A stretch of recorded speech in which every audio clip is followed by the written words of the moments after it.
আপনারা জানেন যে দেশের অন্যান্য অঞ্চলের মতো বিশেষত আম সমৃদ্ধ অঞ্চলের মতো চুয়াডাঙ্গাতেও বেশ ভালো জাতের আম উৎপন্ন হয়। বৈজ্ঞানিক বিভিন্ন তথ্য এবং সুষ্ঠু ব্যবস্থাপনার জন্য আমরা যে সম্মিলিতভাবে আপনারা কিছুদিন পূর্বে দেখেছেন যে আম সংগ্রহের জন্য আমরা ক্যালেন্ডার তৈরি করেছি। সেই ক্যালেন্ডার মোতাবেক আজকে বোম্বাই যে আম, গুটি আম, সেটি সংগ্রহের মাধ্যমে আজকে এই কর্মসূচির উদ্বোধন ঘোষণা করা হয়েছে। আমরা নিরাপদ খাদ্য যদি আমরা পেতে চাই তাহলে অবশ্যই প্রথমে ভোক্তা এবং যারা বিক্রেতা উৎপাদনকারী যারা আছেন তাদের সচেতন হতে হবে।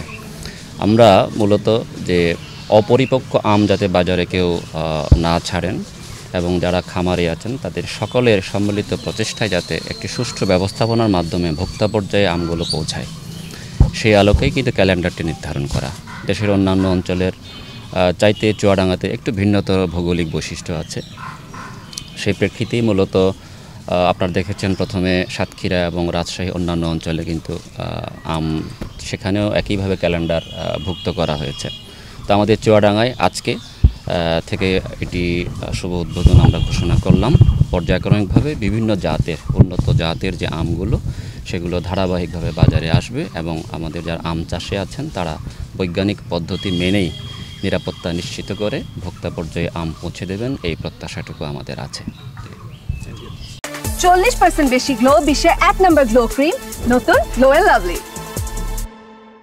এবার যে আমের মৌসুমে আমরা ইতিমধ্যেই আমরা মিটিং করে আমের সূচি নির্ধারণ করেছি এবং আজকে মহলদার বাগানে আমাদের কুদুস সাহেবের বাগানে এসে আমাদের জেলা প্রশাসক মহোদয় সহ আমাদের মিডিয়া কর্মী, উপজেলা কৃষি কর্মকর্তা এবং আমাদের সব শ্রেণীর যারা ইলেকট্রনিক্স এবং প্রিন্ট মিডিয়ার সাংবাদিক বন্ধু যারা আছেন তাদের উদ্দেশ্যে আমরা আজকে এখানে এই বাগানে আমরা আম পেরে উদ্বোধন করলাম। আমার জেলা প্রশাসক মহোদয় কথা বলবেন। আমাদের এই জেলাতে এবছর 2304 হেক্টর জমিতে আবাদ হয়েছে এবং আমরা আশা করছি যে 30,000 মেট্রিক টনের উপরে আমরা এখানে ফলন পাবো। যদিও এবার অল্টারনেট ব্যারিংয়ের ফলে এবার ফুল কম হয়েছে এবং ফলন একটু কম হবে বলে মনে করছি, তবুও আমাদের এই জেলাতে আমের এই সূচিতে আমরা এক নিরাপদ আম এবং বাজারজাতকরণ সহ ব্যবসায়ী আমাদের এখানকার যারা আছেন কৃষক ভাই এবং সকল শ্রেণী আমরা যাতে নিরাপদ আম বাজারে পেতে পারি এই জন্য এই সূচিতে আমরা নির্ধারণ করেছি এবং এই যে পাড়ার মধ্য দিয়ে এটি বাজারজাত হবে।